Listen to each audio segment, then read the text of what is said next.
Bentley Davis. I've been working on a project called Reason Tracker, and I've been part of the of this group for over 3 years now. I gotta look up when we started. I was one of the original people. And so Reason Tracker is just a kind of a plug-in scoring system that works off the relevance of all the claims in the debate, as opposed to voting or some other things. There's some other similar scoring systems in our group, people working on it. And I'm making a video series about it at some point, hopefully. But so that's where I'm at. So Joel and Alex were doing intros.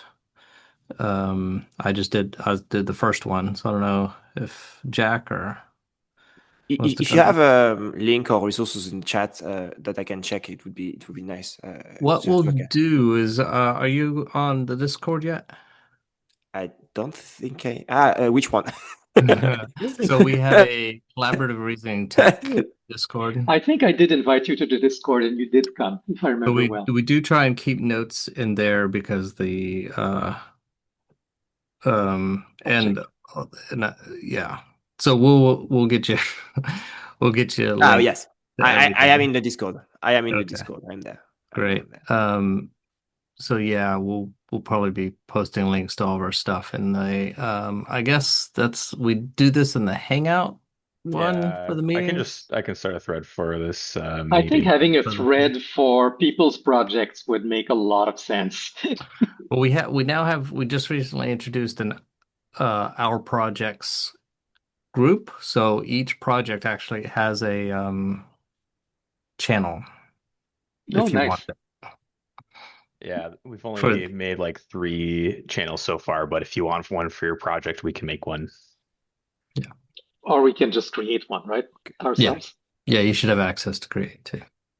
Excellent. Hopefully. Anyways, so yeah, we'll get you links. Who's next?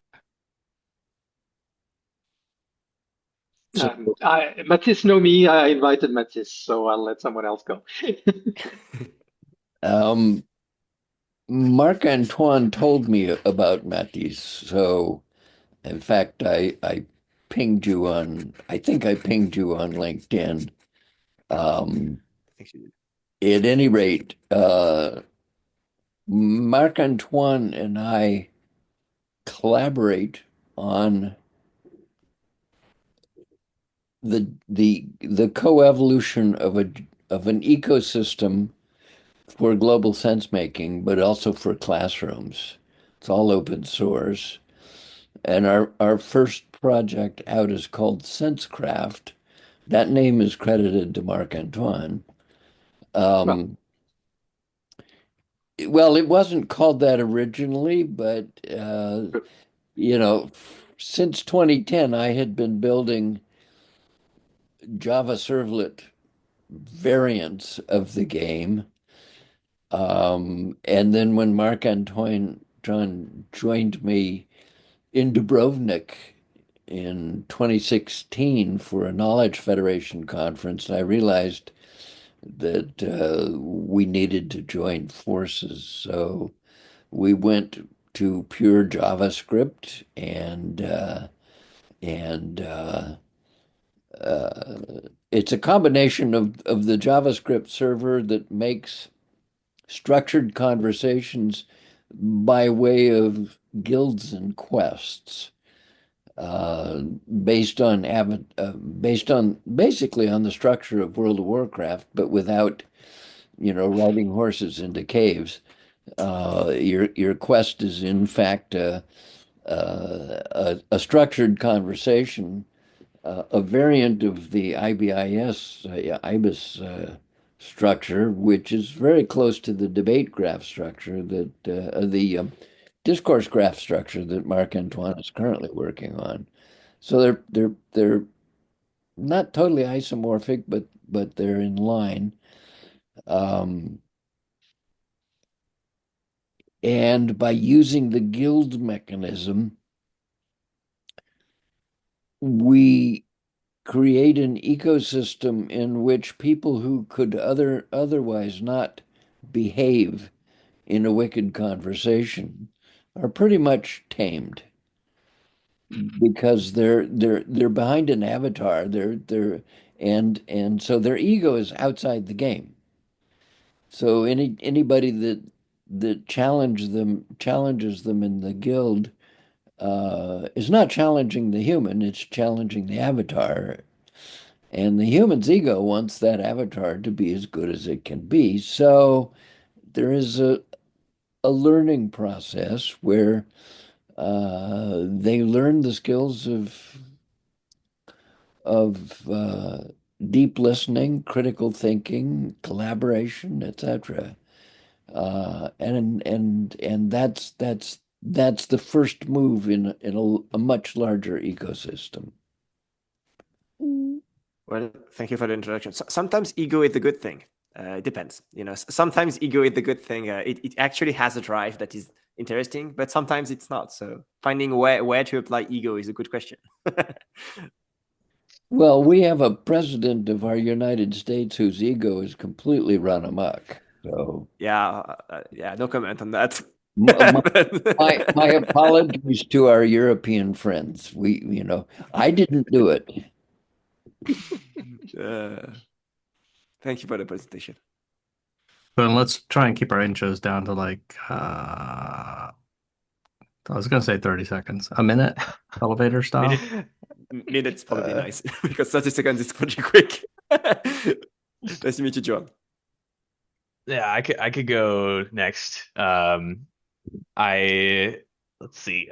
I'm building an app, ameliorate.app. It's like grounding arguments and reasoning in like a cause and effect diagram.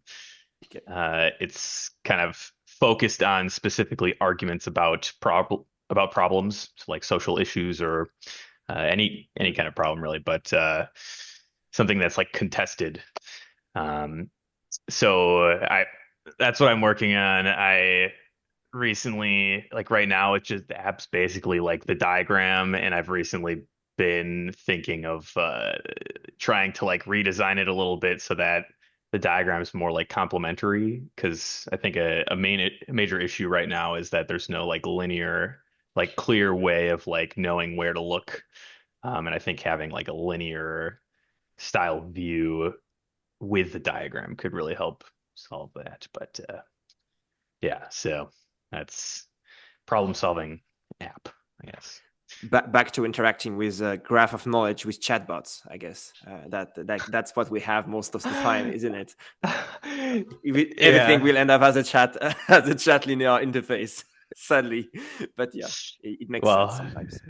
Yeah, I hope it to be a little better, or like maybe a chat interface would be there, but I'm hoping to be like maybe more like an informative pane that you can like use it. You could use a chat bot maybe, but yeah, I don't know. I'm still thinking about it, but okay, interesting. Yeah. Should I popcorn? Does anyone want to go next? You can probably popcorn someone just so it's faster. Yeah, I'll popcorn to Alex. Thanks, Joel. Let's see. So I'm Alex Weissenfels, and the project that I've been working on overall is called Visionary Vocabularies. The flagship product is the Values Reconciliation Workshop, where I help people break down what are their concerns? What are their anchor values? Why do they care about the problem? So that equips them to set those aside and listen to someone else's anchor values and look for why do they care about the problem? What are their concerns that need to be addressed? And then when we've got all those basic concerns on the table, then we can figure out constructive ways to change the situation to address all of those concerns at once. So that's what I'm piloting right now. That's very cool. Thank you, Alex. Thanks. Let's see. Popcorn. Is Kaio here? Yes, I'm here. Ooh. Would you like to go next? Yes, I'm not going to make the same mistake as before. I spent like 20 minutes the last time, but I'm basically doing a new grammar based on transforming the natural language we use, as in a grammar, into a mind map, a semantic mind map. I talked to Jack Park and to Mark before. My project is kind of complicated, and I said that I would explain better the next time or something, but I'm basically using uh, a perfect representation of ideas in a mind map with multiple points of views, so we can talk together and understand what is the definition of each word and why we believe that think is like that, because we have like a recursive mind map beyond that first mind map that integrates with the first part, and it has the definition of the words, but creating an extension of the first part of the mind map and I grows see.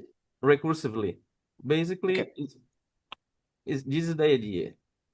Yeah, I think I get it. Yeah, actually, it's very related to the research I've done. I think in trying to do hierarchical explanations, where you want to like dig and have like more definition and say, okay, but what is about it? So I kind of get it. I think maybe. I mean, if you have a link, I would be curious to know more. But to dig a bit more. But I think it makes sense. Thanks, Sarah. The recursive part is not ready, so it's only basically a semantic mind map right now. But I hope it gets ready in like 2 months. Let's hope. Okay, thank you, Kayo. Who you want to popcorn? there is a lot of people. Yeah, I was not expecting that we are so numerous. Thanks everyone for presentations.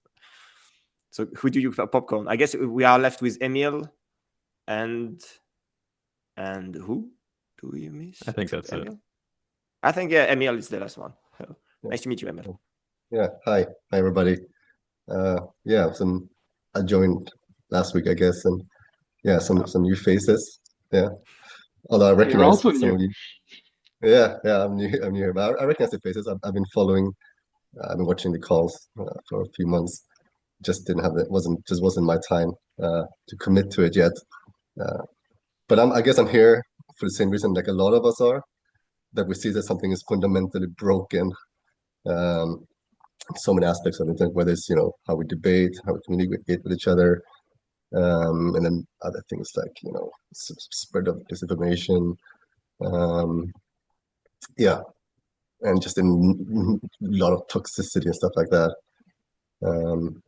So that's how I discovered the white paper somehow through those concerns. Yeah, and I, unlike a lot of you here, seems to be programmers and building your own apps. I'm more of a, yeah, I guess like a like I don't want to call it like I just, yeah, I like to like think of solutions, right? Think of solutions and how we can try to come up with tools that fix that and have some ideas. But I guess my hope is that, yeah, it would be really nice to see like the canonical lab group or a collaborative research check as it's called now, yeah, kind of come together um, and try to like really figure out like what is the problem at hand, why haven't modern approaches really worked yet, and how can we like meaningfully address those problems into a kind of coherent solution. So that's kind of like my motivation, I guess. Like, can we solve this problem once and for all? Maybe we can, instead of everybody doing their own apps, can we like come up with this really solid vision that takes our collective experiences and knowledge and try to reconcile them. And I feel like the time is right. Time is right, and I think that's also why we're seeing so many people building their own apps, right? Because the zeitgeist is demanding it, right? I just hope that we can all just come together and solve this problem, because none of the forms of the approaches so far have, I guess, have quite like hit it, right? They haven't captured the mainstream. So yeah, that's why I'm here. And then and I feel like it's a problem we need to address. Well, the whole state of the internet, I guess. And I feel obviously quite optimistic that with the right approach, the right system, probably we can do that. So Okay, that's me. Yeah. Thank you very much, Emil, for the presentation. I guess on your point, I think data was the gold, like the last thing, and I think trustful data and trustful, like meaningful debate would be the next thing that would be valuable because of the noise that we have producing now, especially thanks to AI. So what you're saying, I think, makes a lot of sense of why you feel that there is an interest now in this. I guess my question for the group later we can come back later is who's ready to pay for it. So you have an idea who would be ready to pay for it yet on those meaningful debates and meaningful data in order to fuel what we're trying to build here, I guess. But that's a question for later, probably. I've seen that Timothy joined us, which is very curious to learn more about what Timothy's building. So nice to meet you, Timothy. Pleasure. Sorry I'm late. I'm working in parallel, so it's I'm trying to join in. Okay, so maybe you won't present right now. Fair enough.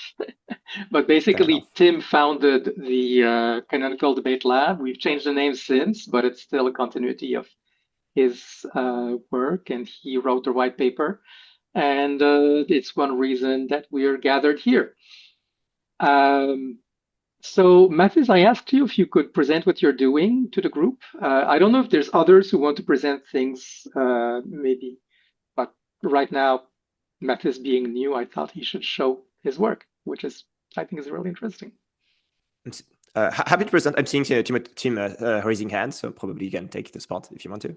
Yeah, I just wanted to respond really quickly to one thing that Emil said, which is, why hasn't it worked so far?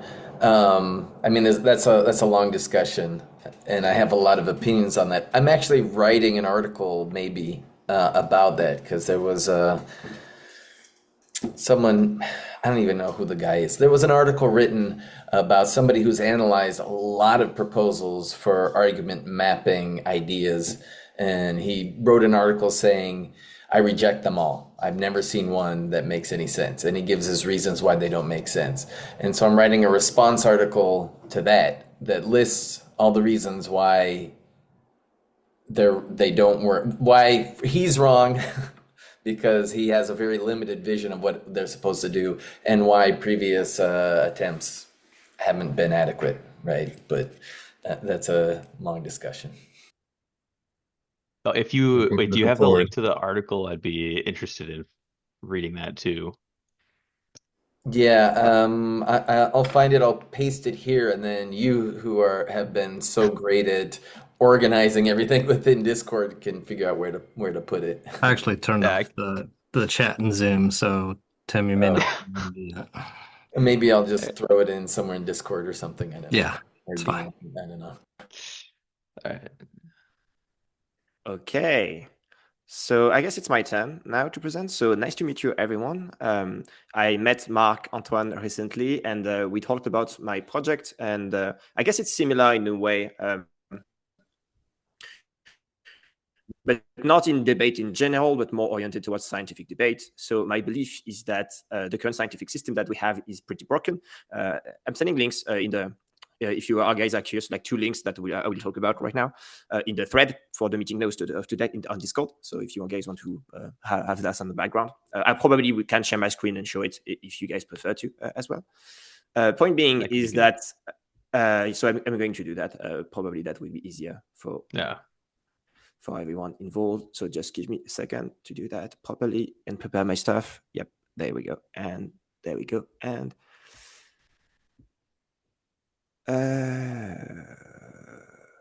I'm going to go simple and just share my screen. Okay, so now you should be able to see my screen. So if you go on our website, you will see that I'm talking about the fact that for now academia is broken, and I think the way we fuel science today and the fact that the way we measure scientific progress is based on papers and publications make absolutely no sense because it's not what matters. And AI is making that very visible now. So it's a good thing because the current scientific system is currently being breaking up. And so it's actually a good opportunity to change the way we do things.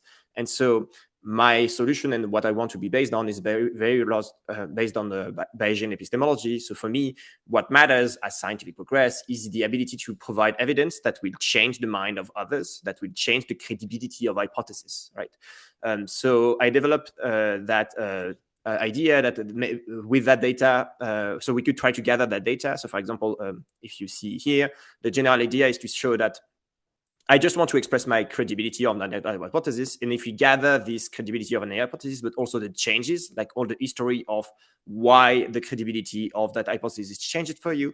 And so I can update my belief and say, I changed my mind because of some evidence, right? And so if you have this, those endorsements of, I endorse that evidence for having changed my mind on that hypothesis, our belief is that we can transform that into a prestige metric that will align incentives. So maximizing in such a way that maximizing the metric, right, will force you to do good science in a way. So both in terms of being forced you to evaluate the position, like the credibility of hypothesis in a truthful way, or at least in your belief, aligned to your belief, and will force you to try and provide evidence that will change the mind of others. And so we want to reward people doing that, changing it, like providing evidence that change the mind of others, because for us, that is what is scientific progress. So that's all in all the general idea. I guess I won't take too much time. We already had a lot of introductions, but if you are curious or if you have questions, of course, I'm very happy to take them.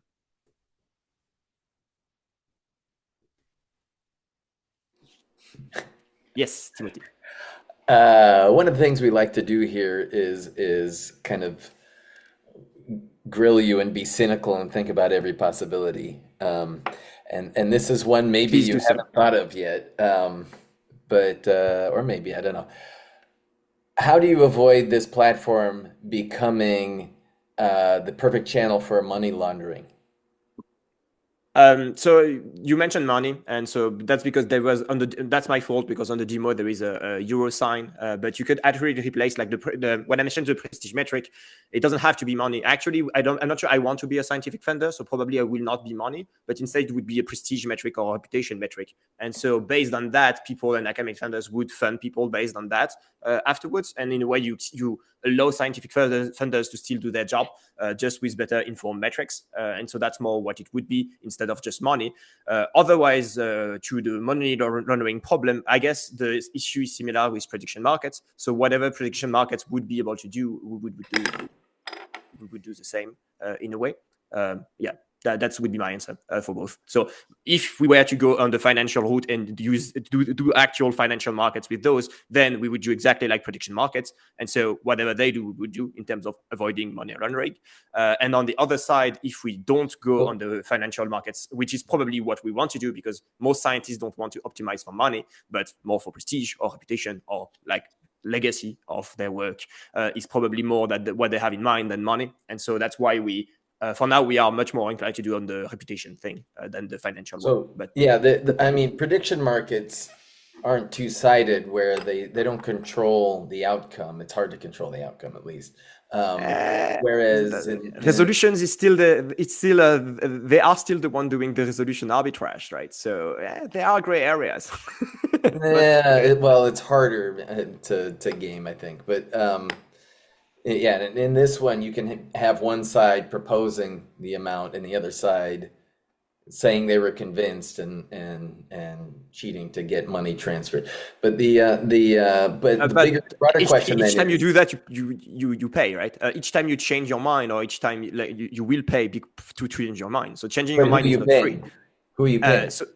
So you're paying on the platform, basically. So the person that you will be paying are the ones that will then change the minds of others. So basically you... Right, but one person is paying and the other person is... Point being, it depends on how you do it, but yes. And so if you do that, you might as well just give the money directly, because you will give more money directly. No, because it's money laundering. It's money laundering. Where you're hiding the source of the income. You've suddenly hidden it into something more valid source of income. Yeah. But again, anyway, the broader question is, how do you avoid gaming, which is where absolutely, that's the whole point. Somebody wants to prove that they're right, and they get a lot of Sybil accounts to go and say, "Oh, you convinced me," right? And they get all sorts of reputation, but the people who are convinced are faking it.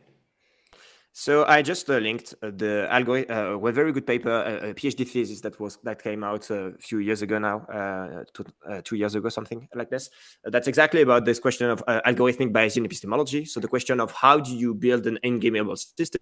So how do you build a contract function that is arbitrage-free, meaning that no coalition can, in expectation, try to gain more money by falsifying the answers or that kind of thing. So we don't have a fully fledged system for now, and for now the idea for us is more to have the framework and iterate on the system and try to have those kind of mathematical properties where we know that the optimal strategy is actually for you to respect your own beliefs, because if you do show, and even if you do have agreements between people, it would be bad in terms of score for you afterwards. But yeah, that's an open question, but that's the whole point, like going this direction and using algorithmic game theory to try to have properties that we want and iterate on that system is exactly the idea of what we're doing. Yeah. Alex, I have a question. Thank you. Yes. What decisions are we expecting people to make based on the results of this system? Two things, which is one, evaluating the credibility of hypothesis. So that's the first thing, that's the obvious one. So for this, it's just you have, when you have an hypothesis, to evaluate how much do you believe in that hypothesis, between being like near certain or near impossible. So like this spectrum of what is the amount of credibility that you put on that hypothesis. So is it plausible? Is it probable? Is it unlikely? Is it, yeah. And so you have this on the scale I just showed. I can show it again if you want to, but you have this scale on which you show the probability of the hypothesis, which is the credibility, right? So that's the first thing. The second thing that you want to have is to make them provide evidence that will push others to react to that. So it's basically the idea that once each time that you provide a new evidence, it will notify, and that it's related to the hypothesis, right? It will notify everyone that, oh, an evidence has been published related to that hypothesis that you're following in some way, right? And so if you react to it and say, oh, actually, it makes me change my mind, this evidence that has been released, or that I've seen now, that's what we want to have. Like the other action is that we want to push people to release those evidence that will change the mind of others. Yeah. I don't see you're muted. You're muted. Oh, sorry, I forgot. Like decisions that affect people's lives. Like what's an example of a hypothesis where people really want to know whether it can be verified or disproven because it'll change what they do in real life. Matisse' context is scientific funding, right? Yes, exactly. For me, my context is really like scientific hypothesis. So it's really like on how reality works. So the hypothesis would be that the Earth is flat is a good hypothesis, right? For example, that could be something. And so the general idea is that you would provide evidence against or for the fact that the Earth is flat. So it's really about facts about the world, not really about behaviors of people or that kind of thing. I don't know. Well, but it's also true that a lot of government policy is based on hypothesis about, if we pass this law, this will be the impact on the environment, the political environment. But my focus is really more on natural sciences and art sciences than it is on social sciences and behavioral sciences for exactly that problem, basically. I think it could be extended over there, but it's harder. I think the evidence are more clear on the natural science side. And so that's the idea. Two questions. Joel first, I guess. Just I don't know if I missed this, but like the underlying data structure, is it like hypothesis and then evidence are like the two like primary pieces of it, or? Yes. Actually, we don't even care what's behind this. I mean, the evidence could be a YouTube video for what I care, right? It could be a paper, could be a YouTube video, could be a blog article, could be a drawing in the sand on the beach if you want to. I don't care, right?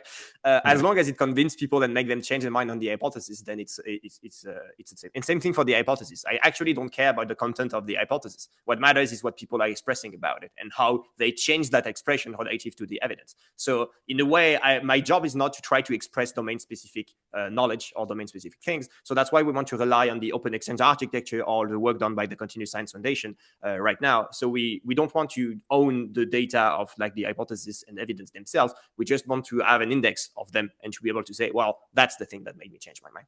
And that's it. That makes sense. And Tim. Yeah, well, I'm curious then about the format of those hypotheses. I have a lot of questions, but One of them was about this, which is, how is the hypothesis modeled, in the argument mapping that we generally work with, the granularity is claims, and a single paper, scientific paper, has multiple claims. Yes.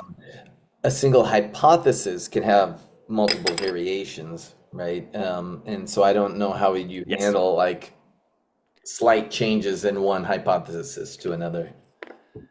You are absolutely right. And actually, Marc-Antoine, remember that on the last discussion of the workshop, the other workshop where we met, we exactly had that discussion of how do you express the relationship between hypotheses if you have different hypotheses. So the relationships of, like you mentioned, the fact that they're close by, or that they are alternative to each other, or that they are mutually exclusive or not, and so on, right? That they include one another, that one implies the other, that kind of thing, right?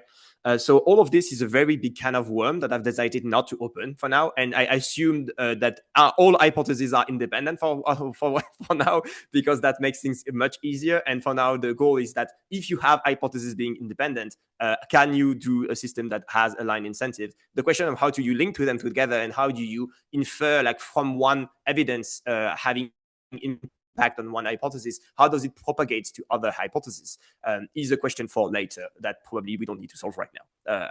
I mean, I don't think so. But yeah, to answer this, I know it's a very big kind of one, and I'm very interested in having the answers if someone had them, but I don't think it's my focus. Caio? Yeah. I talked to Mark before, and he asked me, do you use RDF? RDF, the statement, object, propositions, subject. Nope. Do you know about it? The data But structure? I don't use any structure. As I mentioned, like the structure of the hypothesis themselves, I don't really. For me, like hypothesis is just an ID. Yes, It has exactly. a description field, but that's it, right? I like a title and description field if you want to, just for it's human readable. But again, I didn't want to go in the details of how do you present the hypothesis and how do you make them interact them together and how they're structured and decomposed. All of this is very complex and it's not necessary for what I want to do. I'm really just about the evaluation between them, and I like the structure of them. I want to use what's existing in existing framework, and that would be very nice for me and be compatible with the existing ecosystem that we have. That would be very nice for me. So that's why I'm trying to base myself on the open exchange architecture and see what comes out of it, exactly for those reasons, that I want to be compatible with what's existing and all the other new tools that we have in this scientific renewal that we are building right now. But I don't want to be responsible for that because it's too much work. So it's going to be basically a suggestion, because I'm trying to use it, because with RDF you can integrate you said it's basically about science. So you can, with RDF, you can integrate your database with others. You can basically share the informations about your database, so you can influence the database of scientists that are using this kind of structure, So if you want to achieve the goal of changing science, I believe you should know about the structure that at least one of them that scientists I'm use. fairly certain what you're saying is technically true and that it is interesting and important, but I'm not sure it's actually necessary. And so for now, I'm in a place where my only focus is on what are the pieces that are necessary. Everything that is not necessary is not something I focus on right now. Yes.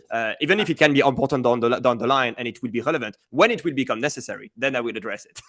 Yeah. That's more how I do it. And right now, when you look at how scientific funders are funding research, I can tell you that they're not using RDF or that kind of thing.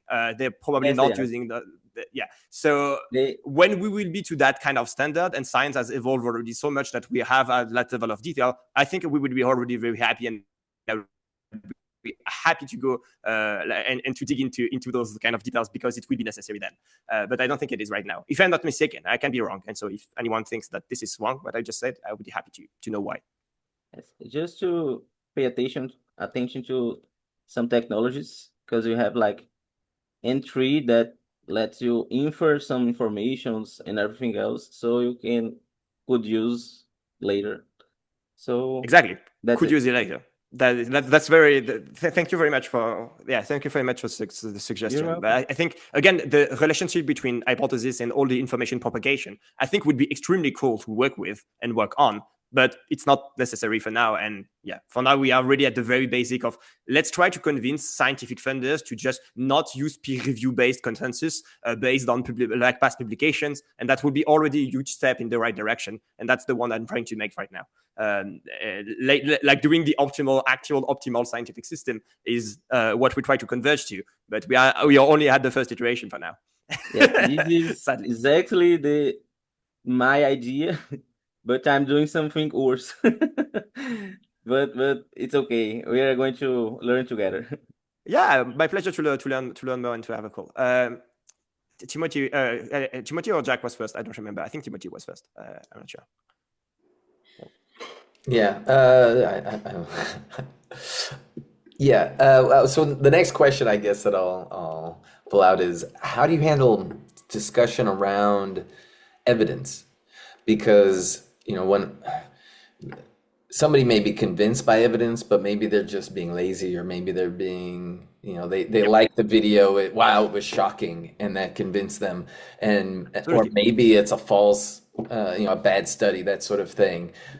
So that, and it may be that somebody gets an initial opinion on evidence, and then they learn that it wasn't real, and they have to go back and change their mind about evidence. How do you handle that?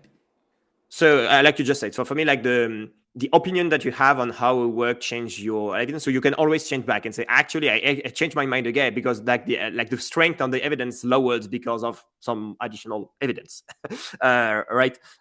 So this is not something I've implemented yet, but I clearly have that in mind. That like you should be able to say, oh, actually, I changed my mind on the mind change that I had before. Do you see evidence as being hierarchical, or do you see it as being a flat thing of a stream of evidence and you can it's more so stream, like the flat option, probably. And it's just that you have a linear structure of I have a new evidence basically that updated my previous like evidence in the node. So that's why you have a linear history of all the things that has happened, and you can always like trace back everything. And so it's just that you might have two mind chains that refer the same evidence, and that will just like when you aggregate them will make that evidence less strong. So imagine that you have plus 10 and then minus 5, then it makes you just have plus 5 on that evidence in total, but you still keep the whole trace of all the changes that you have done. You get the point, right? So that's how you would change it and how you would linearize it. So that's for the second question. And for the first question that you had was about I forgot, I think it was about, before you mentioned the evidence change, you were mentioning the discussion around it. The discussion around it. So this was you were mentioning the fact that you could be convinced by wrong evidence. That's the whole point. We want to have a system where if you are convinced by the wrong evidence and you do a wrong update, you will lose prestige. That's the whole point. That you have, in a way, it's a tool that will be used to educate people on what is the actual strength of an evidence. If you are extremely convinced by an argument is an evidence, right? It will convince people. A good argument is an evidence, but it's much weaker evidence than data. And data itself is a much weaker evidence than multiple sources of data, like independent data. And you get the point. Like the strength of evidence is exactly what we want people to be incentivized to evaluate properly. So if they play bad, they should lose. That's the idea. I guess that answers probably. And so the discussions about it, around it, like the social media aspect, I'm not sure about how to integrate this in the discussion around it, the evidence. For now, I'm just guessing to just same thing, delegate that to Semble or people doing that kind of things in the sphere. Probably not my responsibility to have the discussions around the evidence. I just want to have the impact of the evidence on credibility, and that's really my focus. Jack was first, I think. Then Marc-Antoine, then Emile, I think. Jack. I don't hear you, Jack. If you're muted. Yeah. Thank you for doing this. I have a confession and then a question. Okay, let's hear it. When Marc-Antoine gave me your website, it said Bayesian. And I said, all right, I like this guy.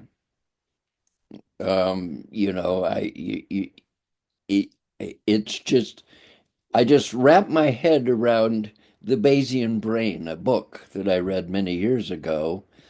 and Okay. how we now know that active inference is fundamentally Bayesian, and it's trying to explain how the brain works through its own mechanism. It really doesn't have that much to do with neurophysiology, but the similarities make it powerful. But then I heard you talking about convincing people. Yeah. And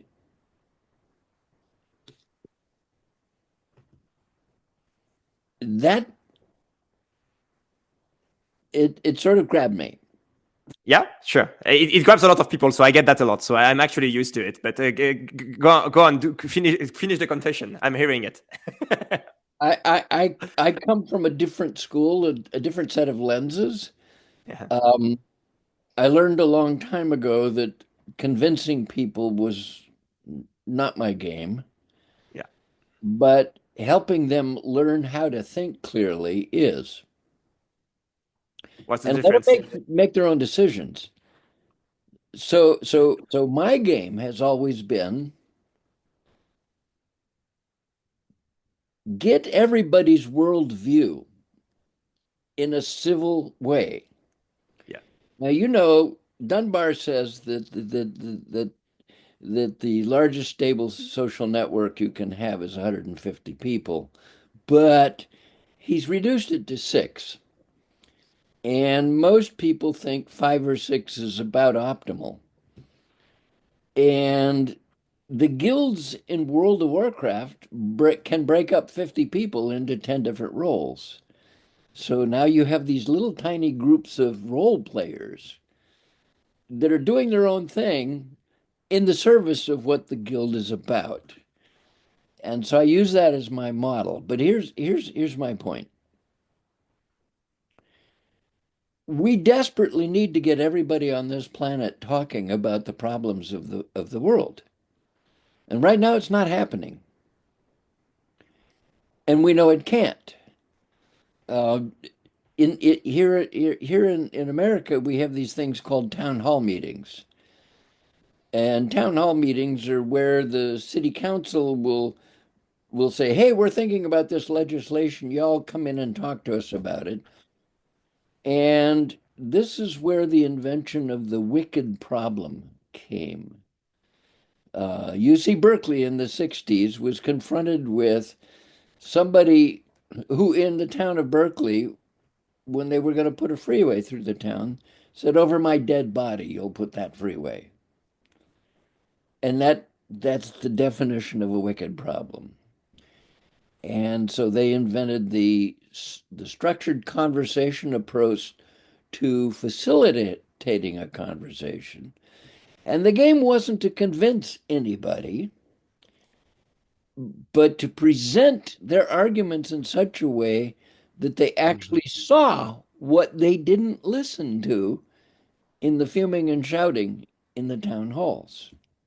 So the underlying hypothesis that, like the underlying assumption, I would say, that there is in what I first told before is that people are doing that by default. The fact that when you're presenting arguments in a scientific manner, meaning that you have to provide evidence, and so you're not trying to use persuasions, but you're trying to use argumented convictions. So what I'm saying, convincing other people, is convincing them through the means of evidence. And so that's where the Bayesian comes from. Is that we why we want to have this why this Bayesian idea is because we want to evaluate the strength of evidence. That's the whole point of the system, not to gather the opinions of people.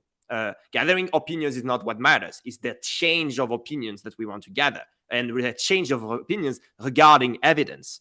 So not just because they changed their minds. So to answer a bit, it's because it's a smaller context than the global context of discussions and debates, in which this is much more present. Like this distinction is much more present. I'm taking the assumption that within scientific communities, people are trying to use argumented debate by default, which is not the case in society in general at all. So again, it's an assumption to take with with a grain of salt, obviously, but that's the idea. That's why there is this distinction. And I guess there is an underlying question of the objectivity of science. I don't think science is objective. I think science is subjective to what humanity has perceived. And so that's the whole idea, that you don't ever have a ground truth that you can evaluate with. The best humanity can do is iterate on its subjective experience of the world. And so I guess for me, I refuse like the Popper's vision of you can reject an hypothesis and have things that are true or false. That's the Bayesian epistemology. Nothing is ever true, completely true, or completely false. Everything is a probability strictly between 0 and 1. So everything has a credibility, and this credibility evolves, right? So that's evolves with evidence, and so that's why we have the Bayesian aspect to it. And yeah, that's probably maybe that answers hopefully your question. Well, and confession. You clarified it, because had you not clarified it, I would have had a whole other array of comments, but I can leave it at that. Thank you. Thank you very much. I guess Marc-Antoine was the next. Yeah, raising. I was trying to reply to a few things on the spot, and I'm not sure I have them all still queued in my brain, but I'll do my best. Well, just first to Jack, yeah, I think that I agree that we want to have a map of opinions, but we very much also want to see how these opinions influence one another. And I think that's important to measure. Now, and this is very close to what Felix was doing with Global Brain, right? I don't know if you folks remember Felix's work, but it was very much about finding how this contribution in Reddit or Y Combinator would, anyway, whatever it was, would influence people towards the informed average, that is the average opinion of people who had read all responses. And there is a question to Matisse I think I may have asked and forgot, but you seem to have a two-level thing, right? You have the hypothesis, we didn't talk about it, but yes. We talked about it like one-to-one, but we didn't talk about it today, indeed. Yeah. I think I'm trying to remember how we talked about it. And then, so basically you have hypothesis and then evidence, but then each evidence also has underlying hypothesis, and it has evidence to believe the evidence, because you might disbelieve the evidence, and then you need evidence to say, yes, this is valid evidence because, and this is where the layers matter. Or you may say, this is not relevant evidence because, and you want to know, okay, this this attack on relevance was important to make me change my mind that no, this evidence is not receivable. And I think this is something we've all worked on, this kind of hierarchical evidence, and that you've chosen not to go to, and I understand why, but I'm not sure you'll be able to do without it. And I think this is I don't know either, but again, smaller scope until expanded, and so I understand. Probably I'll reach into that very soon, and I'm looking forward to it, because that means that there is actual driving need, and so that's nice. I hear you. So hopefully we'll be there. And you're absolutely right to focus. Yes, absolutely. But I just want to say, I don't think that one's avoidable. Yeah, absolutely. I kind of know it, and again, this kind of world, I know it's waiting for me down the line, like the hierarchical relationship between hypotheses themselves and between evidence and hypothesis. I know it's waiting somewhere down the road. I just don't know where, but I know it will jump at me at some point, and hopefully by then we will have tools that allows me to do that nicely. To answer your the point on the two-level hierarchy, the two-level thing was not this. It was on the question on how do you aggregate the metrics between hypotheses, because how did you compare, like, what's the importance of an hypothesis versus one another? And so that's where the other level came in, is when you're trying to do the aggregation afterwards. So yeah, but I guess we can go later on this. There is already too many questions. So I think Emil was the next one, and then Alex, and then Timothy. So Emil, yeah. Hello. You can hear me? Yeah. Sorry, my mind's already kind of moved on from my initial concern. I think I was kind of think of it the same thing as Timothy. But I'm just curious about your idea at the big scale. I think you're right in that you start small and then see how far you can get with that system, especially with evidence building, because that itself is such a there's so many different frameworks how do you build something so it is credible? So that's something I think you have to like pay attention to. But I think you're right that start super simple, and then test that.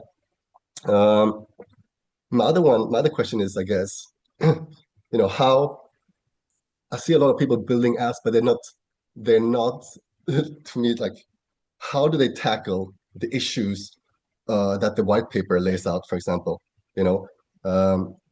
So I don't know if you've read the white paper or not, but not at all. I've read the summary of it, like the outline, but I've not read like it throughout. I didn't get the time since last week. Mark shared it to me like last week, but I didn't get the time yet to read all of it. Yeah, I would like really read through it, because it diagnoses not just the existing problem, but also diagnoses why so many approaches have not succeeded today, right? So I would be really curious in like how you think about not just old problems which you're trying to solve, okay, the problem of scientific research, right?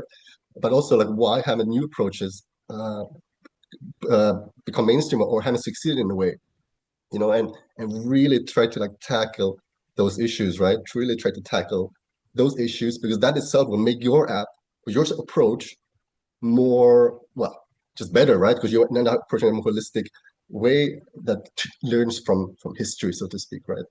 My other kind of question is, okay, so I guess wait, let me maybe answer that one first and ask the second one later, because otherwise I will forget about it. Go ahead, so one at a time.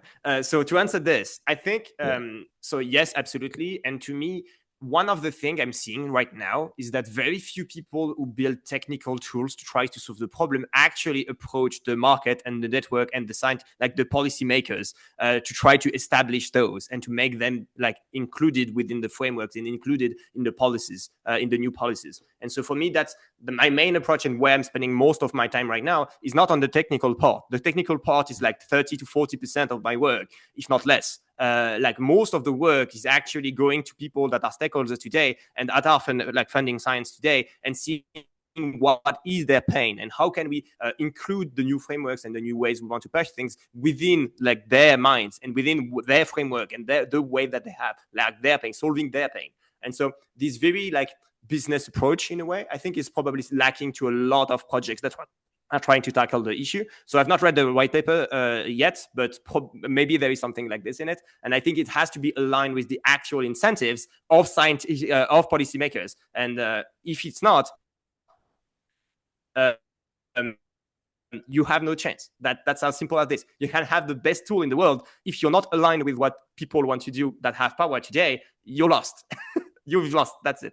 And so that's exactly what I'm trying to do right now. It's much more presenting having a nice enough and constructed enough argument and idea that can convince policymakers to give me like the resources I need in order to make the thing well. So that's where I am right now, and that's the stage of the project I'm right now.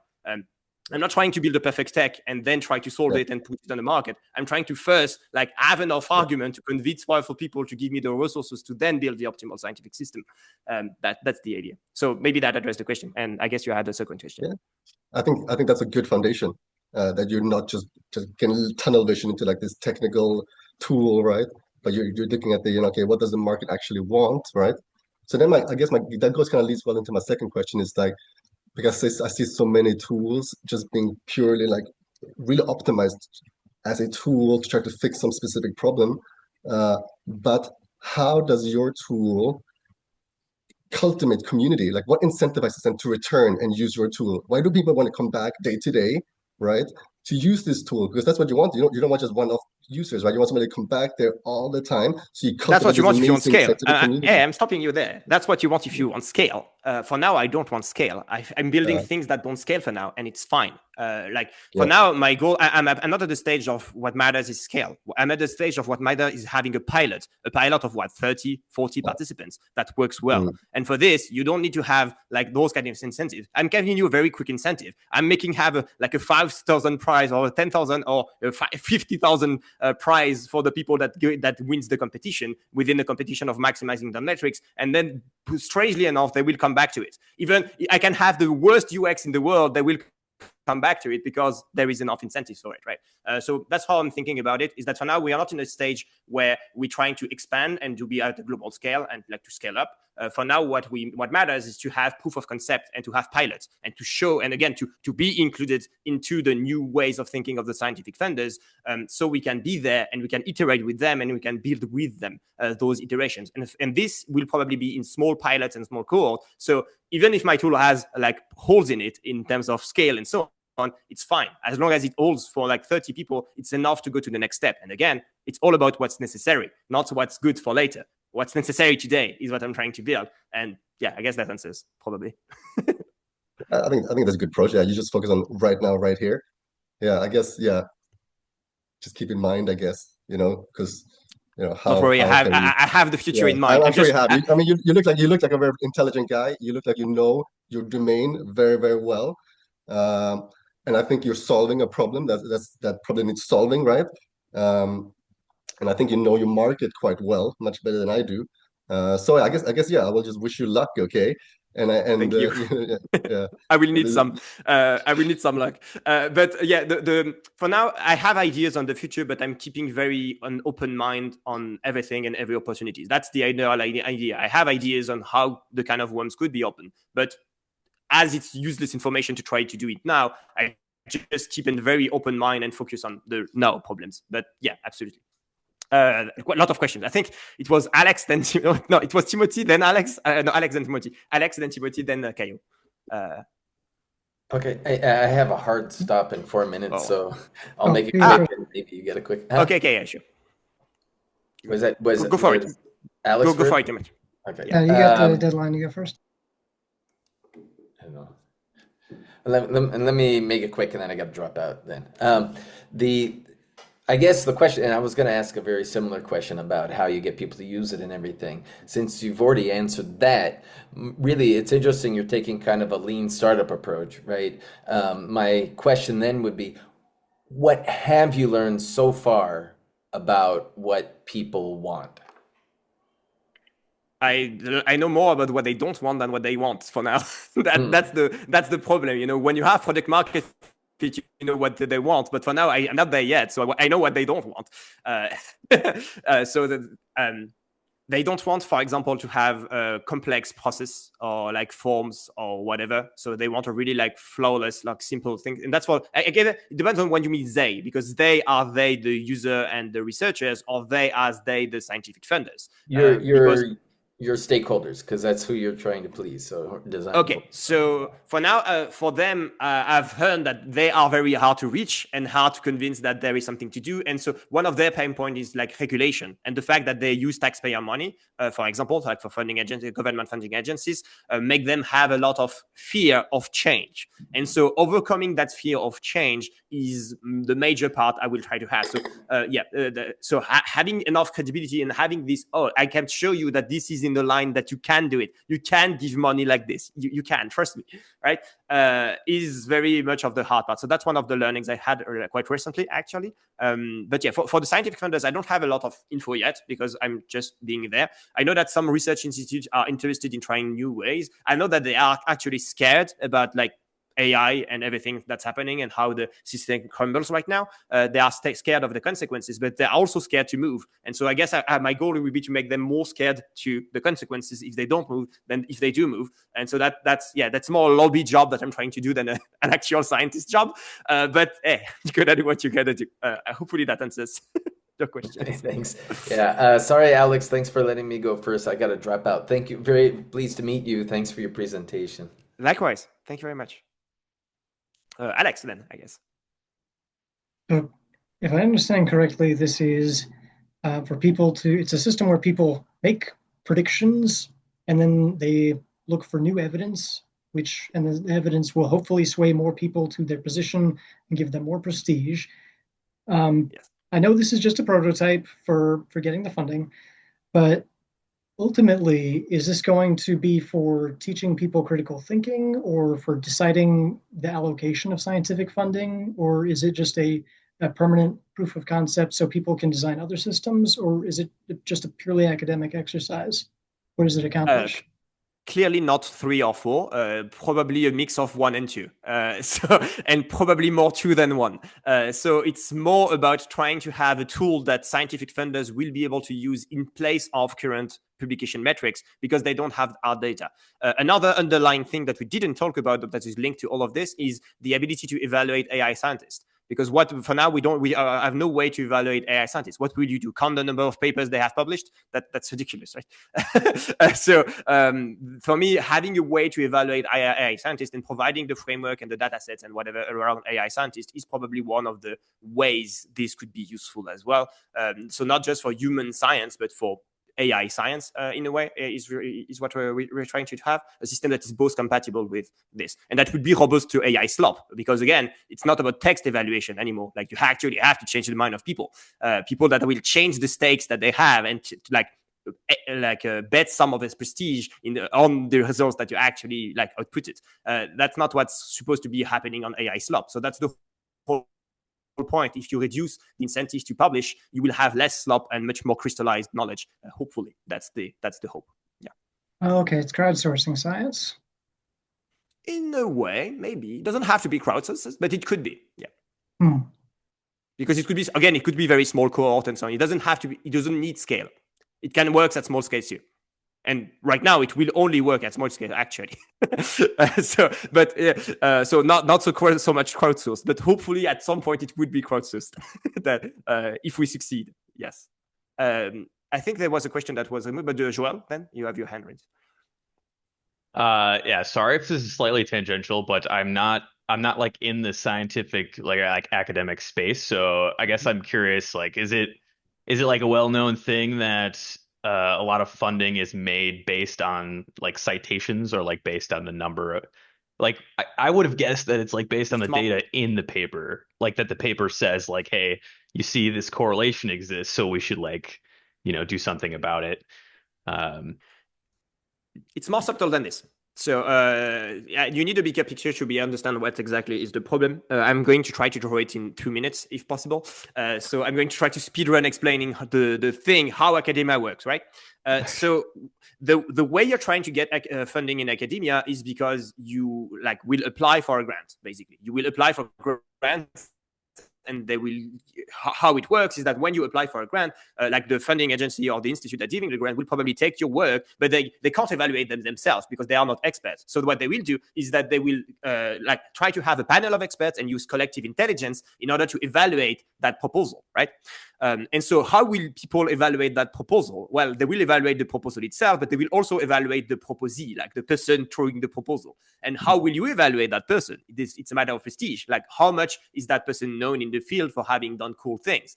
And having done cool things in academic work means having published in high-tier journals. And so having published in Nature gives you a very huge career boost, whether you like it or not, right?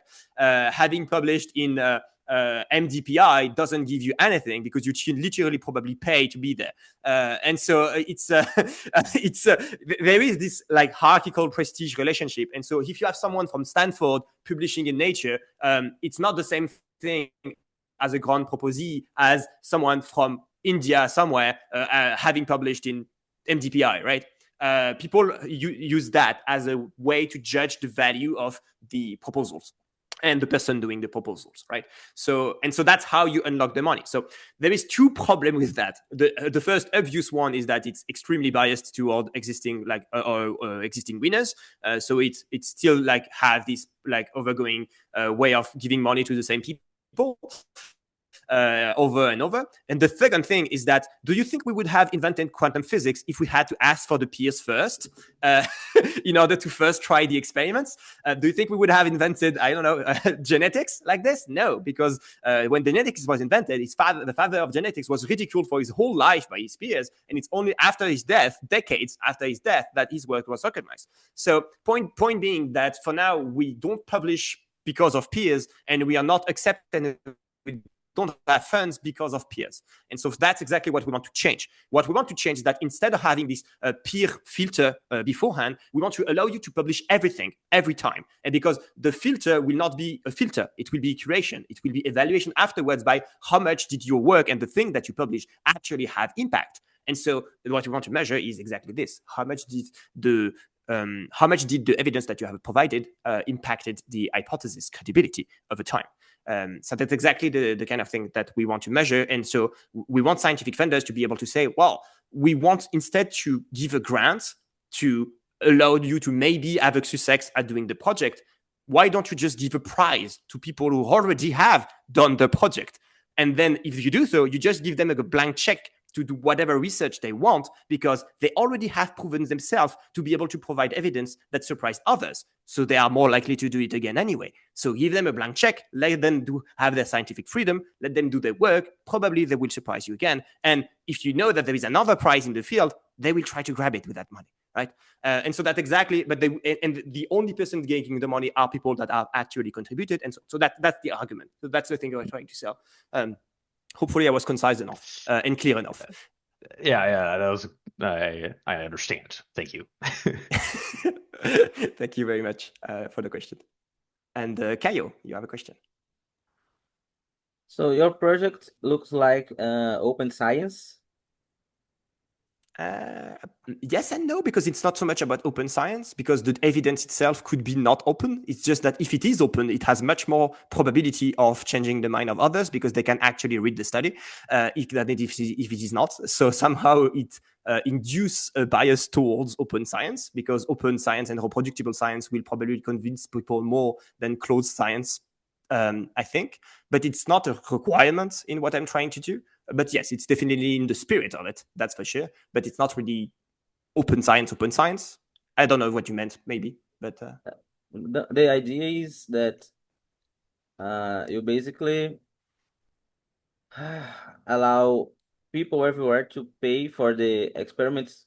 In that way, yes. The information is known to everybody, the investors. So you could, for example, take an investor like Samsung. You want to invest in a research about something, and you allow people to invest in a project, and you can like search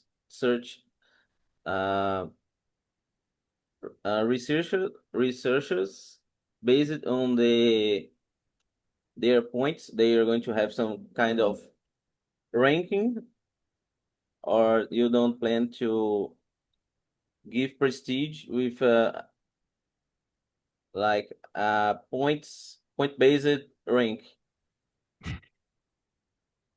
So the idea is, yes, that we want to be able to allow people to invest in science, in scientific domains, and say that whoever will do progress in that domain, I will reward. And so if you do so, you don't have to search for researchers. They will search themselves to the open, like the trying to challenge the evidence. And if they do succeed at it and change the minds of people on those subjects, then maybe you will reward them. That's kind of what we're trying to have as a system. Like there is a lot of devil in the details in how to do that exactly in practice, and we probably don't have the time to get over it just right now. But point is that how you do this, how to define like the boundaries of what is in or out of the prize, what matters, is it enough to get the prize? Is it enough change? Is it enough discovery to actually get the prize, and so on? So those are the details I'm trying to figure out, especially with scientific vendors right now, to see exactly how could we define scopes like this in a way that satisfies them and that will work at like short scales, but also larger scales afterwards. So yeah, this is very much open questions for me. That's the current hypothesis I'm trying to work on. Hopefully I answered your question. I'm not entirely sure I did, but basically this. But I wanted to know if this ranking or the way scientists see themselves to gain financing to anything, it has to have a kind of point to create a kind of rank, to create a kind of... That's the point. We're trying to create a rank. Like the whole thing that we're trying to have is to have the prestige points and so on that are aligned, like with the aligned to incentives. Finance your project, you could, for example, create a fintech, something like investing these projects through the site. Oh, yeah. So you can have a transparent research. You could take like 2-3% of the profit of the investment of the whatever. Yeah. But And the you could problem is that finance. science doesn't make profits. I know it doesn't make profit, but it's Innovation basically does financed later by the on, profits but of science itself, somebody. no. And I know it's like unethical if done So what wrongly, you're trying to describe but is called venture capitalism, and it works well in innovation and startups. That's the whole point of venture capitalism. But it yes, requires you to have a company and so on. You could not have a venture capitalism that has as a production lasers, like the concept of laser. Like the building lasers is something that you can turn into a product, but the concept of lasers can exist. It's not something you can capitalize on. So you can't really have that way of doing a fintech. You could have that with, again, the bets and prediction markets like structure. So if we go to the roots of financial markets, we could try to have something that where the prestige metrics is actually just how much money have you made by betting on the right things. And so you could go that direction. But again, I'm not sure that's the right direction for scientific progress, because I don't think scientists are trying to optimize for money. yeah, okay, maybe not. We're going to see. But good luck. The word's gonna. But it would be a metric anyway that people maybe can build on top to try to do financial stuff. Why not? But I don't think that would be my job. I believe the centralization is the problem. So if we can have more rankings, more ways to pay for science is always better. So wherever you do like fintech, open science, free, paid, freemium, whatever you can do to eat and to help the world is going to be good. That's the idea. The idea of Bayesian is to try to converge to the optimal scientific system by whatever means necessary, meaning by whatever kind of system leads us there. Yes, hopefully the best way possible. We'll see. Okay. Jacques, you had a question. Yeah, thank you. Caio bumped up against something that caused me to ask this question. Okay. How does your system take a research paper and evaluate its funding source? It doesn't. What do you mean behind this? Because my system doesn't even know the concept of paper. Paper does not exist. Paper can be within an evidence eventually. Paper can be within an hypothesis definition, maybe. But I don't have papers. I only have hypotheses and evidence.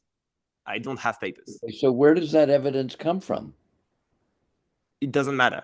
Again, what matters is what it was the impact of it on the credibility of hypothesis, not where it comes from. At least not in what I'm trying to design. I think you could attach it to a paper if you wanted, but that's yes, an option. You can. That's optionally. You can do that. So I guess you're trying to ask this for the question of conflict of interest. Is that where you're trying to go, Jack? Yes. Okay. So about conflict of interest, for me, the remedy to that is transparency. The fact is that every endorsement, like whenever you endorse an evidence, it is open data. It is public data that you endorsed that evidence. And so for me, transparency is a good remedy against conflict of interest, because you can literally trace back every operations that people have done in terms of change of credibility, and suspicious patterns can probably be found very easily when there is such manipulations. That's my belief. Again, it's an hypothesis. I don't have a huge prior positive on that hypothesis. For me, it is just likely. Like in the 60%, 60 to 70% credibility, to use my own credibility assignment idea, that we can actually, with open data, we actually solve the problem of conflict of interest in that way, or at least in the same way that the current scientific system does. So we are at least not worse than the current way papers are funded and papers are done. That's I would say what I would say about this and conflict of interest. But again, if you think I'm wrong, I would be happy to know why. Well, using your vocabulary, you haven't convinced me. But having said that, this is a conversation not for today, but for some future deep dive into the reality of what you're doing. Well, thank you. That would be lovely indeed. Emile, did you have a question? Hello. Not so much a question as just like an observation, I guess. You know, I think something that that you may not have thought about deep enough, or maybe you're not there yet. You don't actually need to think that deeply about something that's going to become an issue for sure. Okay. Well, let me just rephrase it. I guess the aim of your platform is ultimately to create a kind of truth, right? It's like it's about truth, right? So you have over time more and more evidence fulfills a claim, right? It's not something like that. So it's not about truth, really. Again, or but again, the closest thing to like that we can infer a certain type of truth, right? Nope.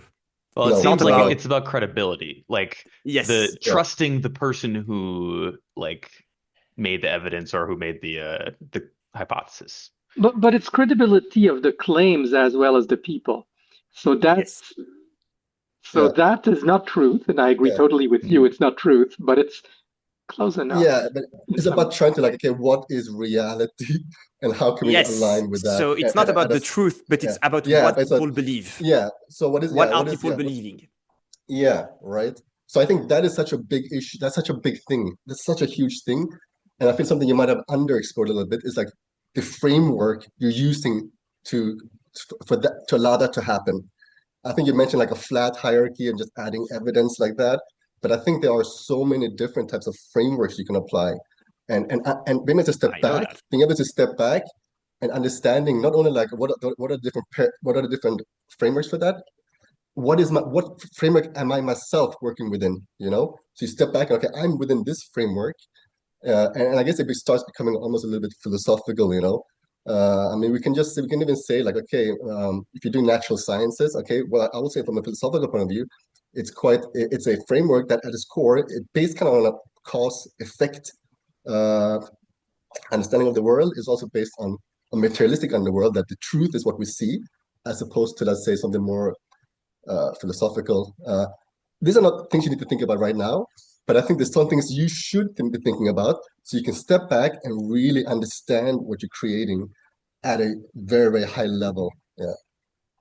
So like understanding the own paradigm, what you work within, understand the paradigm of your methodology, and being able to critique those things, and then being able to test different methodologies, so you can actually create this framework where a claim can eventually become closer to the reality, right? Yeah, because this is such a like, it gets complex, it gets philosophical, and although I agree we have to start simple, it gets complicated quite fast, especially when you're getting intellectual minds involved and saying like, well, I don't think the method is good or whatever. Yeah.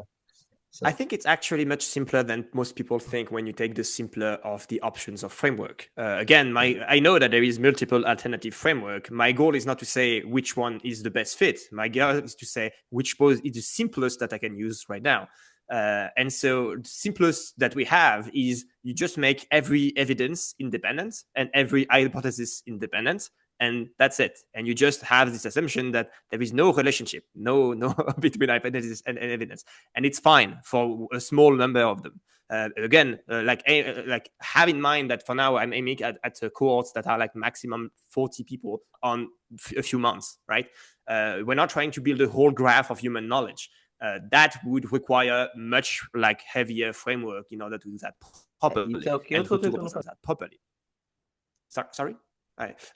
But the whole point for now is what is the simplest thing we can use at a small scale in order to change the policymakers' ideas and how to do things. So that's really the job right now. If we do manage to convince the policymakers, then we'll have resources to have alternative frameworks that are more and more complex in order to do things. So I do have that well in mind, actually, like the different ways that there is, and I'm always curious to know more. So that's why if you do have some good suggestions of framework that you want to share with me, please do so. I mean, I'm on Discord now. You have my Discord. Send me a link.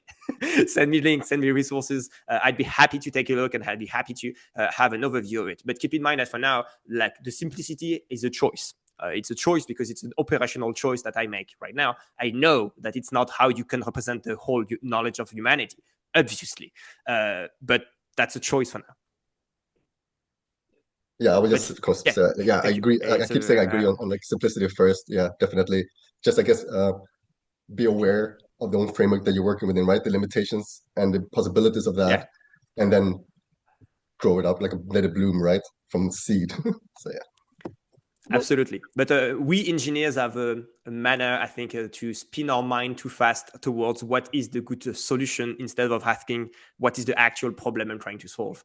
And and for now, the question for me is what the exact problem I'm trying to solve does not require good solutions, or complex or like aesthetic solutions. It requires blunt, very dumb solutions sometimes, and it's hard to accept for an engineers that want to build beautiful things. But Very I do understand self-aware. it. You had a question, Mark?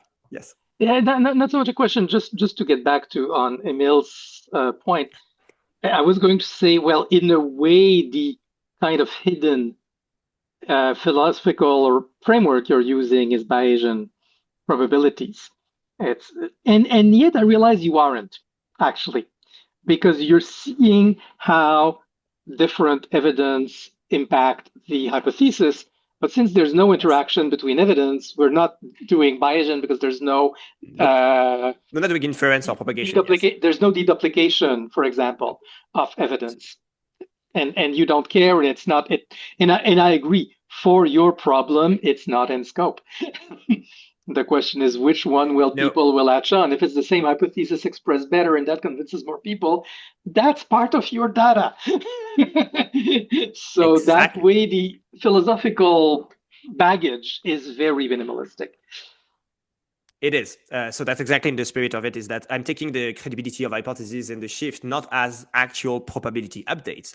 What I measure is not the actual bias factor of the evidence. What I'm measuring is the effective bias factor of that evidence. How much did it effectively change the mind of people that are using the platform? So not every human will use the platform. Not every human will evaluate that hypothesis. So it's not a really good measure of whole humanity. But from the people that have actually expressed themselves and the change of credibility on this, what is the effective bias factor on people, on like the measured effective bias factor?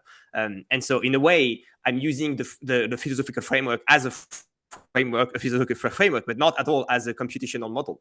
I'm not using Bayesian. There is no Bayes rule applied anywhere within the platform yet.